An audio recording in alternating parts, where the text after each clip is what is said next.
కొంతమంది తల్లిదండ్రులు ఎంత భయంకరంగా తయారయ్యారంటే, ఇగో మిమ్మల్ని చదివిపించే వరకు వీళ్ళేం చదివిపోయలే, వాళ్ళే చదువుకున్నారు. ఫ్రీ సీట్ వచ్చింది. 10th క్లాస్ వరకు నువ్వు ఫీజు కడితే కట్టుండొచ్చు, మహానుభావుడివి. 10th తర్వాత ఇంటర్ అటు ఇటు అయి ఉండొచ్చు. మళ్ళీ వాళ్ళు ఒకవేళ అది బీటెక్ కావచ్చు, లేదా ఫార్మసీ కావచ్చు, లేకుంటే ఇంక వేరే ఇంటర్మీడియట్ తర్వాత జరిగే చదువులు ఏమైనా అంటే వాళ్ళకి ఫీజు రియంబర్స్మెంట్ కింద చదువుకున్నారు. ఇగో మిమ్మల్ని చదివిపించేసరికే సరిపోయింది. మగపిల్లల గురించి కాదు, ఆడపిల్లల గురించి చెప్తున్నారు. కొందరు తల్లిదండ్రుల గురించి మాట్లాడుతున్నాను, ప్రాముఖ్యంగా తండ్రి గురించి మాట్లాడుతున్నా. మిమ్మల్ని చదివించే వరకు అయిపోయింది, మీ పెళ్ళిళ్ళ విషయం నాకు సంబంధం లేదు.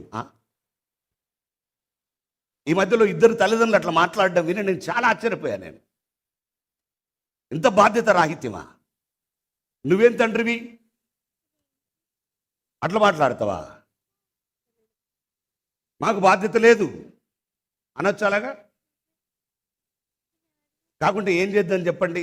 నాకు కూడా సరిగా ఆరోగ్యం లేదు కదా, అలా ఏమన్నా మంచి మాటలు మాట్లాడుకొని ఒక నిర్ణయం తీసుకుంటే మంచిది. కానీ మిమ్మల్ని చదివించిన, ఏం చదివించినావు లెక్కేద్దామా? ఏం చదివించినావు?